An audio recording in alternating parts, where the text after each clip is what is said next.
अब हम पढ़ रहे हैं फिस्कल पॉलिसी। पहले हम मॉनेटरी पॉलिसी पढ़ चुके, जहाँ पर कंट्री का सेंट्रल बैंक यानी कि रिज़र्व बैंक ऑफ इंडिया जैसे हमारे इंडिया के अंदर है, तो वो एक्सचेंज रेट को स्टेबल करने के लिए और प्राइस जो इन्फ्लेशन है उसके ऊपर कंट्रोल करने के लिए, यानी क्रेडिट की मनी सप्लाई को रोकने के लिए कुछ मेजर्स लेता है, ताकि मनी को मार्केट के अंदर, इकोनॉमी के अंदर कॉन्ट्रैक्ट या एक्सटेंड किया जा सके, जिससे डिफ्लेशन या इन्फ्लेशन की सिचुएशन को सॉल्व किया जा सके। अब वो तो था जो सेंट्रल बैंक यानी reserve bank of India steps ले रहा था या इंस्ट्रूमेंट्स का यूज़ करके। अब बात आती है फिस्कल पॉलिसी की। कहते हैं ये क्या है, जो गवर्नमेंट है कंट्री की, वो इकोनॉमिक एक्टिविटीज़ को बहुत ज़्यादा प्रभावित करती है। किसी भी कंट्री की गवर्नमेंट इकोनॉमी के ऊपर उसका बहुत बड़ा रोल रहता है by way of its policies. तो फिस्कल पॉलिसी भी एक तरह से एक नीति है जिसके अंदर जो सरकार है वो अपना रिवेन्यू, एक्सपेंडिचर और डेट जो है उसके संबंध में क्या है पॉलिसीज़ बनाती है, ताकि ऑब्जेक्टिव्स को अचीव किया जा सके। मींस कि आपकी कंट्री को रिवेन्यू कहाँ से होगा, तो उसके लिए कुछ मेजर्स लेती है कि भाई टैक्स ज़्यादा से ज़्यादा लगाएगी, और टैक्स ज़्यादा से ज़्यादा लगाएगी तो क्या होगा, वहाँ से पैसा, जो लोग ज़्यादा से ज़्यादा अगर अमीर हैं उनके प्रोग्रेसिव टैक्स लगाया जाएगा, तो ज़्यादा से ज़्यादा पैसा जो है वो उनके पास से किसके पास आएगा, सरकार के पास आएगा, सरकार के खाते में आएगा। तो गवर्नमेंट को अपने रिवेन्यू का भी देखना है। क्यों देखना है? क्योंकि उसको इकोनॉमी की ग्रोथ के लिए भी कुछ खर्च करना पड़ता है, और वो पैसा आएगा कहाँ से, टैक्स के माध्यम से आएगा।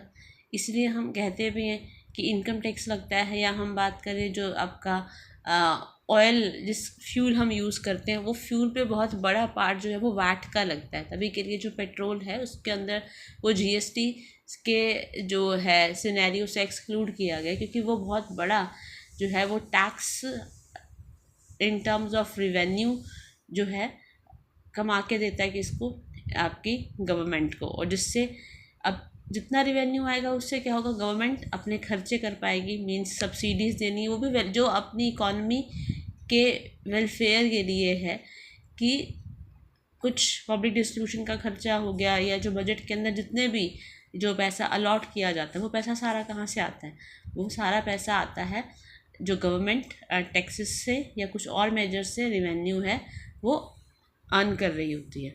और क्या पॉलिसी में वो देखेगी कि एक गवर्नमेंट के जो लोन के डेट के संबंध में कुछ पॉलिसीज़ हैं, ताकि ये पॉलिसीज़ बनाएगी ताकि डिफरेंट ऑब्जेक्टिव जो है उसको क्या है, चाहे वेलफेयर का है या ग्रोथ का है, उसको, या लोगों को जो है वीकर सेक्शन को स्ट्रीमलाइन में लाने का ऑब्जेक्टिव है, उसको पूरा किया जा सके। तो हम डेफिनेशन पढ़ते हैं DC रोवन की। Fiscal policies defined as discretionary action by the government. Government का एक तरह से मतलब बाय राशनल, अपने सूझबूझ से किया गया एक action to change the level of government expenditure, जिसके अंदर गवर्नमेंट का एक्सपेंडिचर के अंदर बदलाव लाया जाता है गुड्स एंड सर्विसेज के ऊपर, एंड ट्रांसफ़र पेमेंट्स, और खर्चे के ऊपर के लेवल को डिटरमाइन करती है सरकार गुड्स एंड सर्विसेज के, और ट्रांसफ़र पेमेंट्स जो हैं आपकी, मीन्स हमने बात की ना कि खर्चा इन टर्म्स ऑफ पेंशन दी जा रही है, या जो मनरेगा है उनको, जो मनरेगा ने हम पब्लिक डिस्ट्रीब्यूशन सिस्टम की बात करें, जो 2 रुपये में अनाज मिलता है, तो वो गवर्नमेंट की पॉलिसी है जिसके अंदर खर्चा कहाँ होगा गुड्स एंड सर्विसेज के ऊपर, वो दिखाया जाता है और निर्धारित किया जाता है, और ट्रांसफ़र पेमेंट्स किन किन को होंगी वो निर्धारित किया जाता है। और पॉलिसी में दूसरा स्टेप क्या होता है कि रिवेन्यू कहाँ से, खर्च तो यहाँ होगा, किस तरह से कितना लेवल का खर्च होगा, और the yield of taxation at any level of output, और टैक्सेशन की जो यील्ड होगी वो किस लेवल ऑफ आउटपुट के ऊपर होगी। मीन्स टैक्सेशन जो है, रिवेन्यू जो लगेगा वो कितना बाय वे ऑफ कितना टैक्सेस चार्ज किया जाएगा ताकि गवर्नमेंट को क्या है आपका रिवेन्यू हो। अब बात आती है objectives of fiscal policy. Fiscal policy का पर्पस क्या है? Full employment, price stability, reduction in economic inequality and economic development. अब हम बात करें फुल एम्प्लॉयमेंट की। हर एक गवर्नमेंट का मेन पर्पस क्या होता है कि फुल एम्प्लॉयमेंट की सिचुएशन को एक कंट्री के अंदर मेंटेन रखना। मींस कि जितने भी पर्सन्स जो हैं वर्किंग काम करना चाहते हैं उनको प्रिवेलिंग वेजेस रेट के ऊपर काम मिल सके। तो अब सरकार क्या चाहेगी, और एक ये होता है तरीका, और एक तरीका क्या है, इट अचीव दिस ऑब्जेक्टिव, यानी कि जितना ज़्यादा फुल एम्प्लॉयमेंट की सिचुएशन आएगी वो क्या होगा, उतना ही लोगों के पास पैसा आ जाएगा in terms of factor income. तो एग्रीगेट डिमांड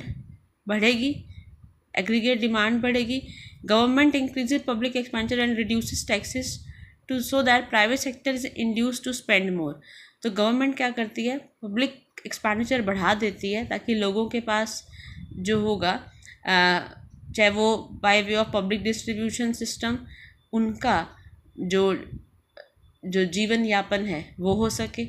और वो क्या करती है, टैक्सेस को जो है वो रिड्यूस कर देती है ताकि आपका प्राइवेट सेक्टर जो है उसको क्या किया जा सके, टैक्सेस रिड्यूस करेंगे तो वो ज़्यादा से ज़्यादा अपना जो है खर्च करेंगे, ज़्यादा खर्च करेंगे तो एम्प्लॉयमेंट एवेन्यूज़ खोलेंगे, तो लोगों को क्या मिलेगी, रोज़गार मिलेगा, पैसा आएगा उनके पास, तो एग्रीगेट डिमांड इंक्रीज़ हो जाएगी। इसीलिए सरकार क्या करती है, अपने रिवेन्यूज़ को इस तरह से प्लान करती है, यानी टैक्सेस को घटाती बढ़ाती है कि जितना टैक्सेस रिड्यूस करूँगी तो स्पेंडिंग जो है वो ज़्यादा होगी, और जितना पब्लिक एक्सपेंडिचर बढ़ाऊँगी उससे भी क्या होगा, लोगों तक जो है वो जीवन यापन का सामान जो है वो पहुंचेगा। तो एग्रीगेट डिमांड दोनों तरीके से होगी, फैक्टर इनकम्स भी बढ़कर और गवर्नमेंट की जो पब्लिक एक्सपेंडिचर है उससे जो इमदाद मिलेगी उससे भी इंक्रीज़ होगी एग्रीगेट डिमांड। तो एक तो फुल एम्प्लॉयमेंट हो जाएगी और एक पब्लिक एक्सपेंडिचर से एग्रीगेट डिमांड इंक्रीज़ हो जाएगी। एक आएगी बात प्राइस स्टेबिलिटी की। और पर्पस क्या है फिस्कल पॉलिसी का, to achieve price stability, price को स्टेबल करना। In case of rising prizes और inflation, fiscal policy seeks to reduce aggregate demand by reducing public expenditure. कहते हैं अब अगर वो पब्लिक एक्सपेंडिचर को रिड्यूस कर देगी and increase direct and indirect taxes को बढ़ा देगी। टैक्सेस को बढ़ाने से क्या होगा, मनी की जो सप्लाई है वो हाथों में लोगों के वो क्या रहेगी, कम रह जाएगी, और पब्लिक एक्सपेंडिचर कम होगा तो भी क्या होगा, खर्च जो है गवर्नमेंट का वो कम होगा, लोगों के पास तक जो है वो जो बहुतायत के अंदर जा रहा था bye way of public distribution system के माध्यम से वो कम जाएगा। इससे क्या होगा, एग्रीगेट डिमांड रिड्यूस हो जाएगी, तो इन्फ्लेशन अपने आप ही क्या हो जाएगा, कम हो जाएगा, तो लोगों की परचेजिंग पावर कम हो जाएगी, फैक्टर इनकम्स कम होंगी क्योंकि टैक्सेस ज़्यादा बढ़ रहे हैं तो और ज़्यादा क्या है स्पेंड नहीं कर पाएंगे वो, और ना ही फिर फैक्टर ऑफ प्रोडक्शन इतना एंगेज होंगे, फैक्टर इनकम इतनी नहीं रहेगी, तो क्या रहेगा, जो आपकी एग्रीगेट डिमांड है वो क्या रह जाएगी, आपकी कंट्रोल रह जाएगी। तो इससे सेम वही एग्रीगेट सप्लाई और एग्रीगेट डिमांड की जो इक्वेशन है वो अपने आप को बैलेंस कर लेगी। बट हमारी कंट्री के अंदर मॉनेटरी पॉलिसी के माध्यम से, फिस्कल पॉलिसी के माध्यम से गवर्नमेंट को इंटरवेन करना पड़ता है ताकि एएस और एडी क्या रहे वो इक्वेट हो जाए। अच्छा, नेक्स्ट क्या कहता है, reduction in economic inequality. In democratic countries, economic inequalities are sought to be removed through appropriate fiscal measures. अब बात करें कि जो reduction in economic inequality, class divide जो है, richer are getting richer and poor are getting poorer, इसको ठीक करने के लिए गवर्नमेंट क्या करती है, हायर टैक्सेस चार्ज करती है रिचर क्लास के ऊपर, मीन जिसकी इनकम ज़्यादा हो रही है उसके ऊपर टैक्सेस ज़्यादा चार्ज करेगी, तो वो होता है प्रोग्रेसिव टैक्स मैकेनिज़्म। तो wealth tax, income tax, duty tax, वो जितना भी टैक्स है उनको क्या कर दिया जाएगा, लगा कर। जितना टैक्स ज़्यादा लगेगा रिच के पास, उसके पास क्या रहेगा, डिमांड करने के लिए जो है वो पैसा थोड़ा रहेगा। और जितना टैक्स से पैसा आएगा सरकार के पास, उतनी ज़्यादा फैसिलिटीज़ दी जाएंगी वीकर सेक्शन ऑफ सोसाइटी को, जिससे स्टैंडर्ड ऑफ लिविंग जो है वो उसका वीकर सेक्शन ऑफ सोसाइटीज़ का इंक्रीज़ हो जाएगा। इकोनॉमिक डेवलपमेंट, अब सीधी सी बात है कि इकोनॉमिक डेवलप यानी कि हमारी कंट्री की आर्थिक समृद्धि हो, तो फिस्कल पॉलिसी के माध्यम से टैक्सेस जितना लगाएगी उतना पैसा सरकार के पास आएगा। सरकार के पास पैसा आएगा तो वो क्या कर पाएगी, सरकार के पास पैसा आएगा तो वो आगे फर्दर डेवलपमेंट के लिए पैसा लगा पाएगी, इंफ्रास्ट्रक्चर डेवलप करने के लिए, रोड बनाने के लिए, नहरें बनाने के लिए, और जितने भी इन्वेस्टमेंट्स कर पाएगी सरकार। एक तो ये तरीका है। एक क्या होता है, अगर मान लो टैक्स रिड्यूस करती है तो जो रेट रिड्यूस करती है तो पैसा जो रहेगा वो कमाने वाले के पास रहेगा, तो वो और ज़्यादा क्या कर पाएगा, अपनी पूंजी के अंदर एडिशंस कर पाएगा, जिससे क्या रहेगा, जिससे और ज़्यादा फैक्टर्स ऑफ प्रोडक्शन हायर किए जाएंगे, जीडीपी और ग्रोथ करेगी और इकोनॉमिक डेवलपमेंट हो जाएगी। तो मीन्स मेन पर्पज़ यही रहेगा, कैपिटल फॉर्मेशन जितना ज़्यादा बढ़ेगा उतना आउटपुट में इंक्रीज़ और एम्प्लॉयमेंट में इंक्रीज़ भी होगा। नेक्स्ट बात आती है instruments of fiscal policy. Instruments of fiscal policy किस तरीके से, हमने दो ही बात की थी कि या तो वो टैक्स के माध्यम से टैक्स को घटाकर या टैक्स को बढ़ाकर, दो मेजर्स ही हैं कि भाई अगर टैक्स ज़्यादा से ज़्यादा लगाया जाता है, प्रोग्रेसिव टैक्सेशन होता है, रिचर के ऊपर ज़्यादा टैक्सेस लगाए जाते हैं तो रिवेन्यू गवर्नमेंट का बढ़ेगा, ठीक है। और अगर टैक्स जो घटाए जाते हैं तो क्या होगा, उनके पास से मनी की सप्लाई जो है सरकार के पास अब रिवेन्यू के फॉर्म में ना आके वो कमाने के वाले के पास रहेगी, तो वो क्या करेगा, स्पेंड ज़्यादा करेगा, तो कैपिटल फॉर्मेशन हो जाएगी, ठीक है। तो एक तो ये माध्यम है टैक्स का और एक माध्यम है गवर्नमेंट एक्सपेंडिचर का। अब हम बात करें डिफरेंट टाइप ऑफ टैक्सेस हैं, हम ये बात कर ही चुके हैं। तो ज़्यादा से ज़्यादा फंड्स आएगा पब्लिक के through by way of taxes.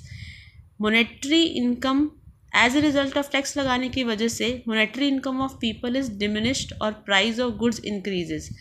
जितना ज़्यादा टैक्स लगाया जाएगा लोगों के हाथ में पैसा, जो इनकम क्या है वो कम हो जाएगी, घटती जाएगी और जो प्राइस होंगे वो क्या हो जाएंगे, इनकम घटेगी तो क्या हो जाएगा, एग्रीगेट डिमांड जो है वो रिड्यूस हो जाएगी, एग्रीगेट डिमांड रिड्यूस हो जाएगी, उतना डिमांड नहीं कर पाएंगे, तो इट मीन्स सब क्या हो जाएगा आपका, तो एग्रीगेट डिमांड भी रिड्यूस हो जाएगी। तो in other words real income of the people is diminish so as their aggregate demand. तो इनकम, मनी की सप्लाई हाथों में कम रहेगी तो डिमांड भी रिड्यूस हो जाएगी। तो टैक्स का प्रभाव एग्रीगेट डिमांड पर डिपेंड करता है टैक्स के मल्टीप्लायर से। Value of taxation multiplier can be known with the help of following formula. अब ये क्या है, taxation multiplier is equal to change in income delta Y upon change in taxation, यानी कि टैक्स के रेट में चेंज होने से इनकम के अंदर कितना चेंज आया, ये क्या होगा आपका मल्टीप्लायर इफेक्ट होगा। यानी टैक्स की रेट चेंज आने से इनकम के अंदर कितना चेंज आता है, वो डिपेंड किसके ऊपर करेगा, वो डिपेंड करेगा मार्जिनल प्रोपेंसिटी टू कंज्यूम पर। तो अब इसको ऐसे लिख सकते हैं, 1 माइनस बीटा, और मीन्स कि 1 माइनस बीटा, तो 1 minus marginal propensity to consume, ऊपर minus propensity to consume. Value of taxation multiplier is negative. Taxation का मल्टीप्लायर क्या रहेगा, हमेशा इफेक्ट वो नेगेटिव रहेगा। इट मीन्स टैक्स के अंदर जो बदलाव आएगा उसका अफेक्ट क्या रहेगा, नेगेटिव ही रहेगा। जितना टैक्स अगर मान लीजिए बढ़ेगा तो उससे क्या होएगा, आपका जो इनकम जो हो जाएगी वो क्या हो जाएगी आपका, fall in taxation increase the national income. जितना टैक्स ज़्यादा कम होगा उससे नेशनल इनकम बढ़ जाएगी, और जितना टैक्स राइज होगा उससे क्या हो जाएगा, नेशनल इनकम क्या है, घट जाएगी। Government expenditure policy, aggregate demand is influenced by government expenditure. Public expenditure से क्या होगा, जितना ज़्यादा सरकार के पास जो पैसा होगा वो क्या करेगी, वो खर्च के तौर पर इकोनॉमी के अंदर लगाएगी। जो पब्लिक डिस्ट्रीब्यूशन सिस्टम है या वेलफेयर एक्टिविटीज़ हैं जो है, जैसे हमारा बात करते हैं कि वो राशन कार्ड के ऊपर वो येलो कार्ड वगैरह जितने भी ये होते हैं, इनको EWS को वो बहुत सस्ते रेट के ऊपर राशन देती है। या हम बात करें कि गवर्नमेंट जो है वो इकोनॉमी के अंदर एक्सपेंडिचर कर रही है ताकि ज़्यादा से ज़्यादा क्या है, उनको जो वीकर सेक्शन है उनको ऊंचा उठाया जा सके। तो इससे क्या होगा, एग्रीगेट डिमांड इंक्रीज़ हो जाएगी, और अगर वो पब्लिक एक्सपेंडिचर को कम करती है तो एग्रीगेट डिमांड डिक्रीज़ हो जाएगी। पब्लिक एक्सपेंडिचर इनकर टू बाय, वही खर्च करती है गुड्स एंड सर्विसेज को परचेज करने के लिए, तो उसका इफेक्ट होता है एग्रीगेट डिमांड पे। Quantum of its effect depend upon public expenditure multiplier. तो सेम वही है कि पब्लिक एक्सपेंडिचर मल्टीप्लायर जो है उसका प्रभाव पड़ेगा एग्रीगेट डिमांड के ऊपर। अगर एक्सपेंडिचर बढ़ाया जाता है सरकार द्वारा तो इनकम जो हाथों में पैसा जाएगा तो क्या रहेगा, एग्रीगेट डिमांड बढ़ेगी, मतलब गुड्स एंड सर्विसेज के ऊपर जो वो खर्च करिए, लोगों की डिमांड बढ़ेगी, उनका स्टैंडर्ड ऑफ लिविंग भी क्या रहेगा, जी अपना जो रोज़मर्रा की ज़रूरतें हैं खाने पीने की वो पूरी कर पाएंगे। तो और एडवर्स भी हो सकता है, वाइस वर्सा भी हो सकता है। तो public expenditure multiplier is equal to change in public expenditure से इनकम में कितना चेंज आया is equal to marginal propensity to consume. तो ये क्या हो जाएगा आपका फॉर्मूला। पब्लिक एक्सपेंडिचर जो है हम ये कर चुके हैं, और भी एक क्या है, एक तो हमने बात की कि भाई पब्लिक डिस्ट्रीब्यूशन सिस्टम के माध्यम से क्या है वो लोगों तक क्या कर रही है, गुड्स एंड सर्विसेज के अंदर खर्च करके उन तक पहुंचा रही है सस्ती रेट के ऊपर, एक तो ये है। और हम बात करें कि उनको ऐसे इस तरह से वो जो है मनी सप्लाई इंक्रीज़ की जा रही है by way of providing them in सच वे कि एग्रीगेट डिमांड वो इंक्रीज़ कर सके। एक तरीका पब्लिक एक्सपेंडिचर का क्या होता है कि जब वो गुड्स एंड सर्विसेज परचेज करके, बेसिकली तो वहाँ गुड्स एंड सर्विसेज परचेज कर ही होगा, यहाँ पर क्या होगा कि बिना गुड्स एंड सर्विसेज को परचेज किए उन पे खर्चा ना करके, यानी पब्लिक डिस्ट्रीब्यूशन सिस्टम की हम बात नहीं कर रहे, यहाँ pension, scholarship, education, medical facilities provide कराई जाती हैं। ये क्या होंगी, आपकी ट्रांसफ़र पेमेंट्स होंगी। मीन्स जितना भी गवर्नमेंट पब्लिक एक्सपेंडिचर करिए उसके बदले में उसको कोई रिवेन्यू जनरेट नहीं होना है। तो जो भी पेंशन ये सब कुछ ये कर रही है, ये भी आपका क्या है, एक तरीका है सरकार द्वारा खर्च करने का। आपका स्कॉलरशिप्स के ऊपर, एजुकेशन के ऊपर, मेडिकल फैसिलिटीज़ के ऊपर, पेंशन्स के ऊपर ये ट्रांसफ़र पेमेंट्स कहलाती हैं। तो इसके माध्यम से भी क्या किया जा रहा है, लोगों तक एक तरह से पैसा पहुंचाया जा रहा है जिससे एग्रीगेट डिमांड उनकी इंक्रीज़ हो रही है। तो इसका भी क्या हो जाएगा, आपका अफेक्ट होगा डिमांड के ऊपर। Aggregate demand does increase, transfer payment ज़्यादा बढ़ाई जाएंगी, जितना पेंशन बढ़ाते हैं बुज़ुर्गों की या स्कॉलरशिप भी बढ़ाते हैं, तो उसके बदले में तो कुछ आ नहीं रहा, लेकिन इस पैसे से क्या होता है, एग्रीगेट डिमांड तो इंक्रीज़ होती है ना। नेक्स्ट है public debt policy. Aggregate demand also influenced by public debt policy. अब और कौन सा तरीका है जिससे एग्रीगेट डिमांड प्रभावित होती है, इंटरनल डेट और external debt. Means the effect of public debt on aggregate demand depends upon many factors. If due to public debt जो demand of private sector doesn't fall, then by spending the amount collected through public debt government can increase aggregate demand। means यहाँ पर क्या कहा जा रहा है कि अगर जो लोन जनरेट किया पब्लिक डेट के माध्यम से, तो प्राइवेट सेक्टर की जो डिमांड हो जाएगी वो तो क्या हो जाएगी, रिड्यूस हो जाएगी फॉर टेकिंग दोज फंड्स, क्योंकि पब्लिक डेट क्रिएट किया गया। तो जो भी पब्लिक डेट से पैसा आया है उसके थ्रू, क्योंकि प्राइवेट डिमांड जो होगी डेट की वो रिड्यूस हो जाएगी और पब्लिक डेट के राइज होने की वजह से पैसा आएगा, तो गवर्नमेंट क्या करेगी, उस पैसे को जो है वो यूज़ करेगी एग्रीगेट डिमांड को बढ़ाने में। डेट पॉलिसी के अंदर क्या होगा, जो फंड्स रेज किए जाते हैं by way of internal debt and external debt by government, अगर पब्लिक डेट की वजह से डिमांड प्राइवेट सेक्टर की नहीं गिरती है, तो जो भी पब्लिक डेट से अमाउंट कलेक्ट किया है उसको खर्च करके वो गवर्नमेंट क्या है, एग्रीगेट डिमांड को क्या है, बढ़ा सकती है। तो फंड्स रेज करेगी और फर्दर उसको कैसे एक्सपैंड करेगी, खर्च करेगी, ताकि एग्रीगेट डिमांड क्या है आपका इंक्रीज़ हो सके।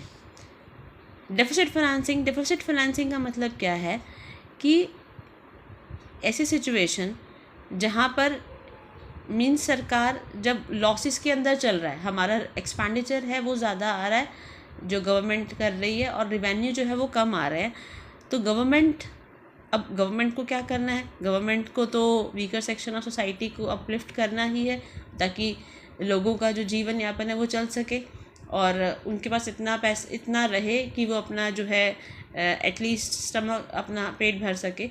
तो वो उस केस के अंदर क्या करती है, डेफिसिट फाइनेंसिंग करती है।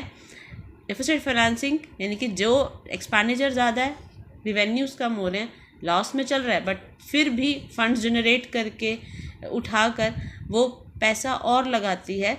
तो अब जब डेफिसिट फंड फाइनेंसिंग होगी तो इनकम ऑफ पीपल, पैसा लोगों के पास आएगा, उससे फिर एग्रीगेट डिमांड होगी, इंक्रीज़ हो जाएगी। तो आजकल गवर्नमेंट जो है खासकर जब अंडर डेवलपिंग है, कि इकोनॉमी में जो लोग हैं हमारे सिटीज़न हैं उनको भी ध्यान में रखना बहुत ज़रूरी है। तो उनके लिए आजकल बहुत ज़्यादा जहाँ पर लॉसेस इनकर कर रहे हैं, डेफिसिट ज़्यादा हो रहे हैं, खर्चे ज़्यादा हो रहे हैं, तो उसको और ज़्यादा क्या किया जाता है, एडिशंस किया जाता है by way of more deficit financing by government. हाँ जी, अब हम करते हैं fiscal policy and stabilisation. Fiscal policy का जो मेन इफ़ेक्ट रहेगा वो क्या होगा कि एटलीस्ट ऐसी स्टेबिलिटी, संतुलन लेकर आना, कम से कम बदलाव हो इंटरनल प्राइस लेवल के अंदर, जो हमारा मीन्स जो इन्फ्लेशन है उसकी सिचुएशन भी क्या है, ज़्यादा ना है, मतलब ना मंदी आए, ना क्या है आपकी ज़्यादा महंगाई बढ़े। तो प्राइस लेवल के अंदर जो इंटरनल प्राइस लेवल है उसके अंदर भी क्या है, चेंज मिनिमम से मिनिमम आए, प्राइस स्टेबल रहे और फॉरेन एक्सचेंज रेट भी है वो भी क्या रहे, स्टेबल रहे। ये पर्पज़ रहता है गवर्नमेंट की फिस्कल पॉलिसी का। क्लासिकल इकोनॉमिस्ट जो थे, जो बेसिकली बात करते थे मॉनेटरी पॉलिसी के टाइम पर भी, कि मेजर जो होते हैं चाहे वो गवर्नमेंट के इन्वेजन के, उससे क्या है इकोनॉमी की एग्रीगेट डिमांड और सप्लाई पे इफेक्ट नहीं पड़ता, वो अपने आप ही अपने आप को एडजस्ट कर लेती हैं। ये क्लासिकल इकोनॉमिस्ट जो चल रहे थे वो बात कर रहे थे रिगार्डिंग कैपिटलिस्ट इकोनॉमी। तो क्लासिकल इकोनॉमिस्ट जो थे वो गवर्नमेंट के इन्वेजन को तवज्जो नहीं दे रहे थे इकोनॉमिक एक्टिविटीज़ के अंदर। लेकिन after the great depression of 1930 जो केन्ज थे, केन्ज ने बहुत स्ट्रेस दिया कि फिस्कल पॉलिसी का जो है ज़रूरत बहुत ज़्यादा है, गवर्नमेंट को इन्वेट करना चाहिए, कुछ पॉलिसीज या स्टेप्स उठाने चाहिए ताकि इकॉनमी के अंदर क्या किया जा सके, स्टेबलाइजेशन लाया जा सके, क्योंकि वो ट्रेड करते हैं अंतर्राष्ट्रीय स्तर के ऊपर भी, तो फॉरेन एक्सचेंज को भी स्टेबल करना पड़ेगा और जो प्राइस के अंदर फ्लक्चुएशंस आते हैं उसको भी क्या है स्टेबल करना पड़ेगा। तो ज़रूरी है। तो फिस्कल पॉलिसी कैसे इकोनॉमिक स्टेबलाइजेशन के सिनेरियो को अचीव करती है। Fiscal policy and inflation, Keynes ने क्या कहा कि अगर महंगाई को ठीक करना है ना तो फिस्कल पॉलिसी की बहुत ज़रूरत है। तो ये मेजर्स जो है कुछ उठाने चाहिए या कुछ बताए गए कि कैसे महंगाई को ठीक किया जा सकता है by invasion of government by way of making fiscal policy. Increase in public expenditure, महंगाई का मेन रीज़न क्या है था कि सरकार का खर्चा जो था वो ज़्यादा से ज़्यादा था, तो उसके अंदर घटाना पड़ेगा पब्लिक एक्सपेंडिचर को। पब्लिक एक्सपेंडिचर घटाया जाएगा तो जो पैसा है बाय वे ऑफ आपका चाहे गुड्स एंड सर्विसेज के अंदर जो एक्सपेंडिचर किया जा रहा था सरकार द्वारा, तो क्या होगा उससे, अब वो खर्च नहीं होगा तो डिमांड जो होगी वो एग्रीगेट डिमांड वो क्या है रिड्यूस हो जाएगी। तो इससे क्या होगी, आपकी जो प्राइस है कुछ हद तक क्या रहेंगे, स्टेबल रहेंगे। और एक पब्लिक एक्सपेंडिचर किया जा रहा था bye way of transfer payments, उसमें चाहे वो स्कॉलरशिप के माध्यम से, पेंशन के माध्यम से, तो वो पैसा अगर जो है सरकार द्वारा वो खर्च नहीं किया जाएगा ट्रांसफ़र पेमेंट्स देकर या पेंशन्स ज़्यादा से ज़्यादा बढ़ाकर या स्कॉलरशिप्स बढ़ाकर, वो पैसा नहीं जाएगा लोगों के हाथ में, तो क्या रहेगा, डिमांड जो होगी वो भी क्या हो जाएगी, रिड्यूस हो जाएगी, जिससे इन्फ्लेशन की सिचुएशन क्या है काफ़ी हद तक कम हो जाएगी। इंक्रीज इन पब्लिक डेट्स, कहते हैं कि अगर मार्केट से फंड्स रेज कर लिए जाएंगे सरकार द्वारा, तो क्या होगा, लोगों के हाथ में जो बोरोइंग पावर होगी वो कम हो जाएगी। मीन जो प्राइवेट सेक्टर है, लोगों के हाथ में जो बोरोइंग पावर क्या रहेगी, बेसिकली प्राइवेट सेक्टर के हाथ में बोरो तो वहीं से ही किया जाएगा ना, तो बोरोइंग पावर क्या रहेगी, इनडायरेक्टली जो लोग फंड्स रेज करते थे, इंस्टीट्यूशंस थे, क्योंकि गवर्नमेंट उनसे फंड रेज कर रही है, इंस्टीट्यूशंस थे, तो अब गवर्नमेंट फाइनेंशियल इंस्टीट्यूशन के पास गवर्नमेंट को फंड्स देने के बाद जनरल जो है लोन जनरेट करने के लिए फंड्स कम रह गए, तो बोरोइंग्स कम होगी तो एग्रीगेट डिमांड अपने आप कम हो जाएगी। इसलिए पब्लिक डेट्स को बढ़ाना ज़रूरी है, ताकि डिमांड कम रहेगी तो इन्फ्लेशन की सिचुएशन नहीं आएगी। Delay in payment of old debts, defer करना पड़ेगा रीपेमेंट को। अगर मान लीजिए जो सरकार ने पहले से ही डेट्स ले रखे हैं प्राइवेट सेक्टर से, तो उसका रीपेमेंट को वो काफ़ी देरी कर दे, देरी रहेगी तो क्या होगा, it will restrict the current flow of money in the economy. तो जितना देर से रीपेमेंट की जाएगी उतनी देर से क्या है पैसा इकॉनमी के अंदर लेट जाएगा, उतना क्या है मार्केट में जो पैसा, मनी की सप्लाई रिड्यूस होगी, मनी की सप्लाई रिड्यूस होगी तो एग्रीगेट डिमांड क्या हो जाएगी, काफ़ी हद तक उसके ऊपर चेक लगाया जा सकेगा। इंक्रीज इन टैक्सेस, इन्फ्लेशन के ऊपर कंट्रोल करने के लिए गवर्नमेंट को क्या करने पड़ेंगे, नए नए तरीके के टैक्स लगाने पड़ेंगे, या जो पुराने जो आपके सभी जीएसटी भी लेकर आए थे, तो उन्होंने किसको ओवरटेक किया था, से आपके वैट को ओवरटेक किया था, तो नए नए टैक्सेस जो हैं वो लगाने पड़ेंगे और पुराने टैक्सेस की रेट को क्या है बढ़ाना पड़ेगा, जिससे क्या होगा, सरकार का रिवेन्यू बढ़ेगा।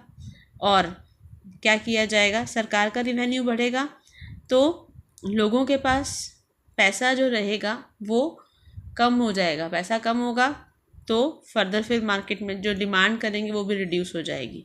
तो दो ही तरीके होते हैं, या तो गवर्नमेंट टैक्सेस लगा कर मार्केट की मनी सप्लाई जो हाथ में है, परचेजिंग पावर है, उसको रिड्यूस कर दे, या जो गवर्नमेंट इनकम जो जनरेट हो रही थी revenue bye way of taxation, उसको जो पब्लिक एक्सपेंडिचर के तौर पर खर्च कर रही है उसको क्या कर दे, रिड्यूस कर दे, टैक्सेस बढ़ा दे और एक्सपेंडिचर को रिड्यूस कर दे और डेट्स करनी शुरू कर दे, ताकि मार्केट में जो परचेजिंग पावर है वो क्या है कम हो जाए। इससे क्या होगा, आपका एग्रीगेट डिमांड स्टेबल रहेगी, मींस जो एग्रीगेट डिमांड बढ़ेगी नहीं और इन्फ्लेशन जो महंगाई की सिचुएशन है उसके ऊपर कंट्रोल लगाया जा सकेगा। Over valuation of money, inflation का और कारण क्या होता है, डिवैल्यूएशन ऑफ करेंसी।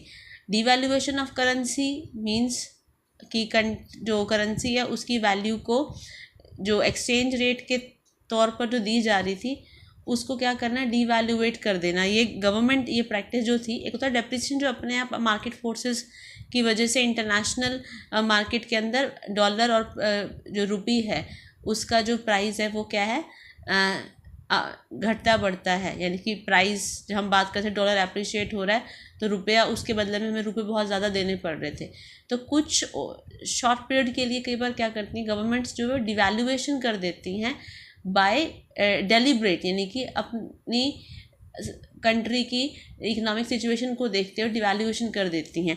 डिवैल्यूएशन किया जाता है तो क्या होता है, उसका प्रभाव पड़ता है फिर महंगाई के ऊपर, वो बढ़ना शुरू हो जाती है। इस वजह से क्या करना पड़ेगा, इकोनॉमी की जो करेंसी है उसको भी क्या करना पड़ेगा, ओवर वैल्यूएट करना पड़ेगा। फिर डिवैल्यूएशन होगा तो ज़्यादा से ज़्यादा इकोनॉमिक ट्रेड के ऊपर भी जो है अफेक्ट ऐसे आएंगे जिससे सिचुएशन जो है वो एग्रीगेट डिमांड के लिए सही नहीं रहेगी। तो इससे क्या होगा, आपका इन्फ्लेशन को कंट्रोल करने के लिए ओवर वैल्यू करना पड़ेगा। इससे क्या होगा, इंपोर्ट बढ़ेगा। इंपोर्ट बढ़ेगा तो क्या होगा, मार्केट में जो पैसा रहेगा, जो पहले परचेजिंग पावर थी ओवर वैल्यू करने की वजह से, जो ना करने की वजह से, डिवैल्यूएट करने की वजह से, परचेजिंग पावर की वजह से एग्रीगेट डिमांड बढ़ रही थी, अब ओवर वैल्यू करने की वजह से इंपोर्ट बढ़ना शुरू हो जाएगा और एक्सपोर्ट घट जाएगा। पहले सिचुएशन थी कि डिवैल्यूएशन किया जा रहा था एक्सपोर्ट को बढ़ाने के लिए ज़्यादा से ज़्यादा, इसीलिए वो कुछ टाइम पीरियड तक के लिए किया जा रहा था।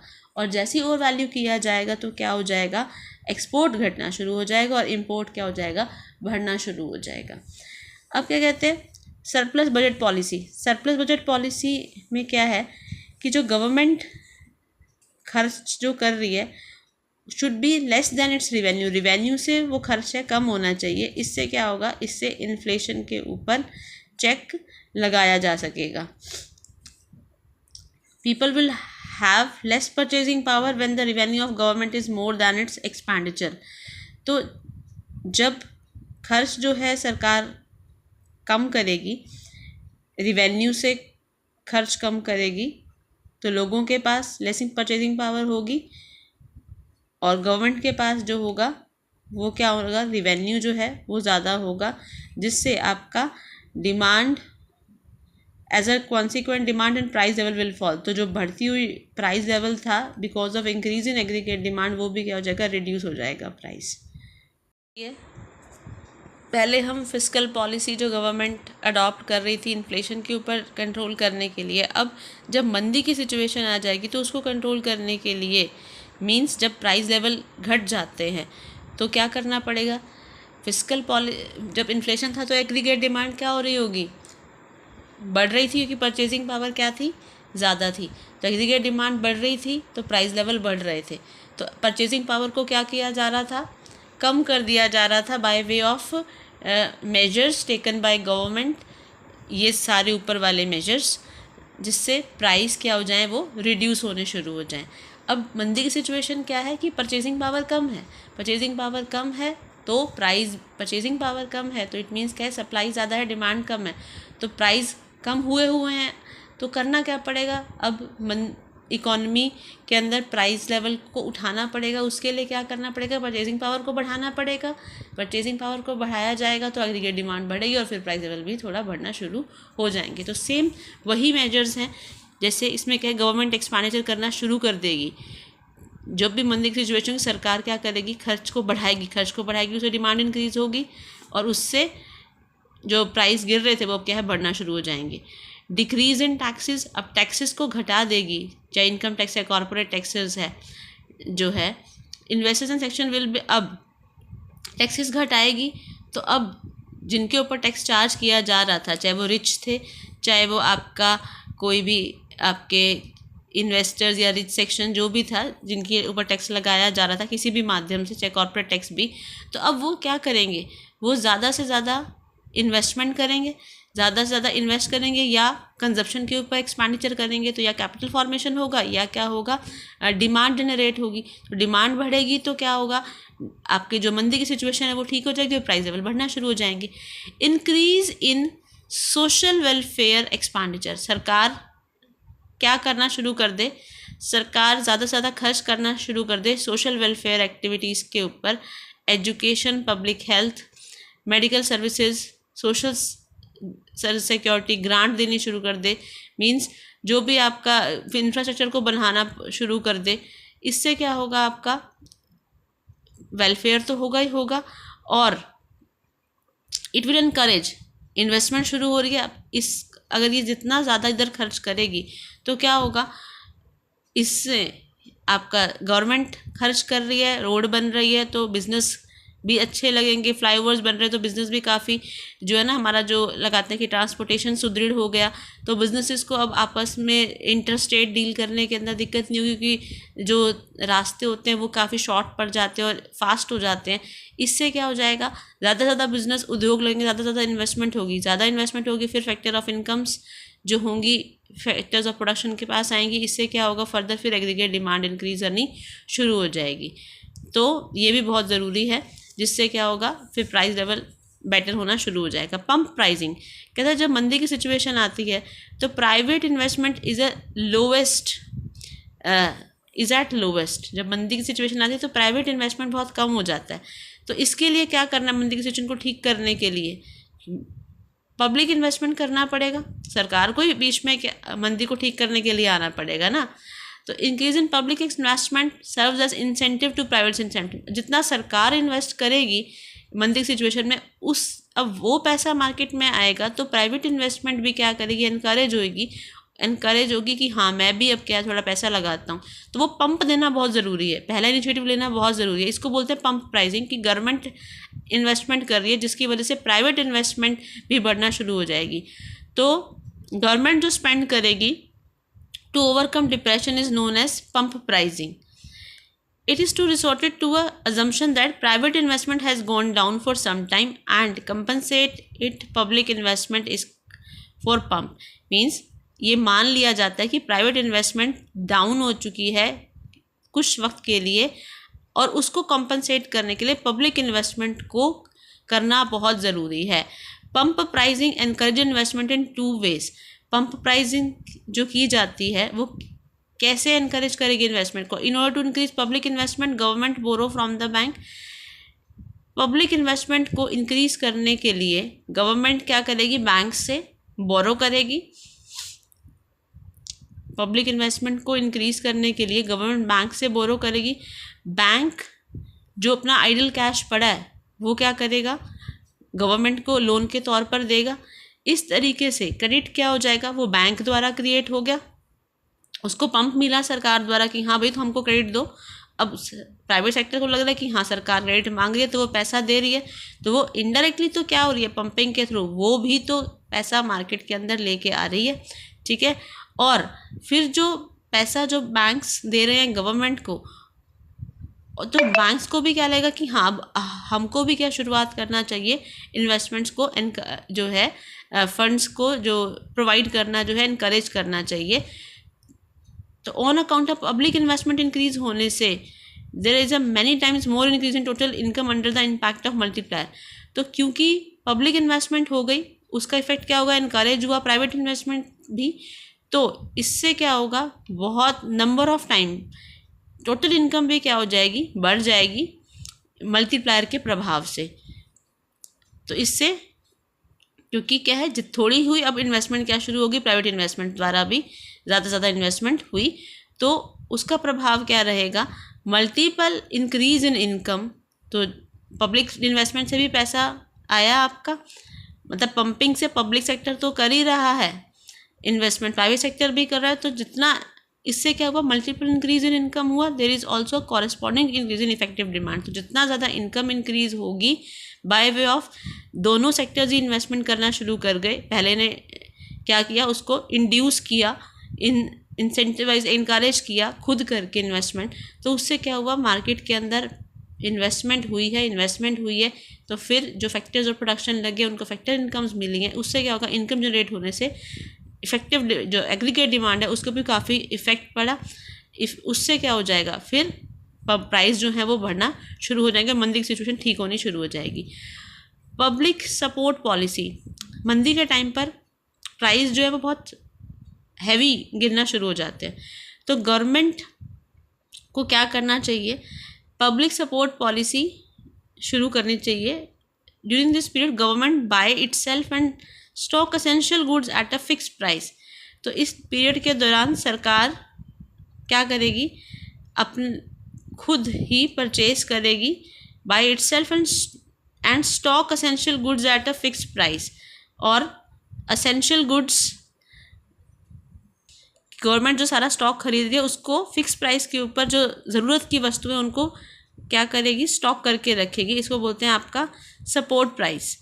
As a result of it क्या होगा, अब सरकार ने स्टॉक कर लिया तो सरकार तो इतने महंगे दाम पे उस चीज़ को नहीं बेचेगी ना, तो इससे क्या हो जाएगा, आपका tendency of falling price is arrested, यानी कि मतलब इतने कम दाम पे नहीं बेचती। कई बार क्या होता है ना, खासकर गवर्नमेंट ही बोल देती है, जैसे हम एमएसपी की बात करते हैं, मिनिमम सपोर्टिव प्राइस, की गेहूं का इतना कम थोड़ी रेट होगा, तो फिर फार्मर को नुकसान हो जाएगा।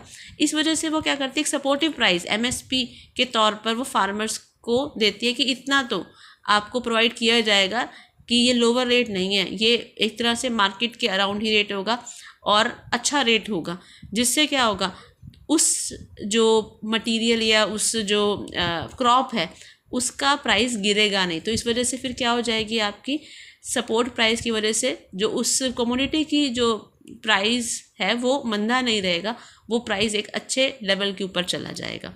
तो सपोर्ट पॉलिसी बहुत ज़रूरी है। डेफिसिट फाइनेंसिंग गवर्नमेंट क्या कर सकती है, वहाँ तो हटा डेफिसिट फाइनेंसिंग को अलग तरीके से जो क्या किया जा रहा था उस सिचुएशन में हटाना था कि वो किया ना जाए। डेफिसिट फाइनेंसिंग इन्फ्लेशन के लिए, डिफ्लेशन के लिए डेफिसिट फाइनेंसिंग करनी पड़ेगी ताकि एग्रीगेट डिमांड इंक्रीज हो जाए। ठीक है, तो इससे प्राइसेस क्या हो जाएंगे, उनको पुश मिलेगा। एक है exchange rate and fiscal policy. Exchange यानी कि जो हमारा वैल्यू ऑफ करेंसी है, किसके कंपैरेटिवली, हमारी डॉलर के कंपैरेटिवली, हमारी इंडियन डोमेस्टिक करेंसी डॉलर के कंपैरेटिवली के अंदर जो फ्लक्चुएशन आ रही है, वो फ्लक्चुएशन को कम से कम किया जा सके, ये भी पर्पस है। गवर्नमेंट क्या करेगी इसके लिए ज़रूरी है कि बैलेंस ऑफ पेमेंट जो है उसको इक्विलिब्रियम में लेकर आया जा सके। मीन्स कि ये नहीं कि अगर प्रॉब्लम कहाँ हो जाती है, प्रॉब्लम होती है कि जब आपका डेफिसिट बीओपी है, मीन्स बैलेंस ऑफ आपका इंपोर्ट जो कंट्री का है वो बढ़ जाता है एक्सपोर्ट से, तो बैलेंस ऑफ पेमेंट क्या हो जाता है, अनफेवरेबल हो जाता है, एडवर्स हो जाता है। तो इस वजह से क्या हो जाती है, तो कि इंपोर्ट ज़्यादा होगा तो हमें ज़्यादा से ज़्यादा जो है इंडियन करेंसी देनी पड़ेगी डॉलर्स के लिए। इंपोर्ट इससे कि डॉलर्स के लिए करेंसी इंडियन देनी पड़ेगी, इट मीन्स क्या किया जा रहा है, हमारे डॉलर की डिमांड इंक्रीज़ हो रही है, तो डॉलर के बदले में रुपया तो ज़्यादा देना पड़ेगा। इस वजह से हमारा एक्सचेंज रेट फ्लक्चुएट हो गया। तो एक्सचेंज रेट को स्टेबल करने के लिए क्या ज़रूरी है कि बैलेंस ऑफ पेमेंट जो नेगेटिव है उसको ठीक किया जाए। उसमें क्या करके, आपका इंपोर्ट के ऊपर रिस्ट्रिक्ट करके, या यूँ हम कह सकते हैं इंपोर्ट सब्स्टिट्यूशन करके, और एक्सपोर्ट को ज़्यादा ज़्यादा बढ़ावा देकर। एक्सपोर्ट को बढ़ावा दिया जाएगा तो यहाँ पर हमारे पास जो डॉलर के रिजर्व्स होंगे वो ज़्यादा से ज़्यादा होंगे और इंपोर्ट हम इतना करने की रिक्वायरमेंट नहीं पड़ेगी। तो एक्सपोर्ट को सब्सिडाइज करना चाहिए ताकि ज़्यादा से ज़्यादा लोग जो है वो ऐसे वेन्यूज़ खोलें, ऐसी चीज़ों का प्रोडक्शन करें कि वो क्या है, उसको मार्केट दूसरी कंट्री के अंदर इंटरनेशनल लेवल के ऊपर क्या है बेचा जा सके। जैसे हम बात करते हैं कि मधुबनी आर्ट पेंटिंग है, तो वो हथकरघा उद्योग है, तो वो उनको काफ़ी इनकरेज किया जा रहा है। तो एक्सपोर्ट यूनिट्स ज़्यादा से ज़्यादा क्या है लगाई जाए, उनको सब्सिडाइज रेट्स के ऊपर, ऐसे जो हैं जो स्मॉल स्केल बिजनेसेस हैं इस तरह के, उनको इस तरह से सब्सिडाइज़ किया जाता है कि ज़्यादा से ज़्यादा वो प्रोडक्शन करें और उसको एक्सपोर्ट किया जा सके, ताकि हमारा जो रिज़र्व है फॉरेन एक्सचेंज का वो ज़्यादा से ज़्यादा हमारा बढ़ सके।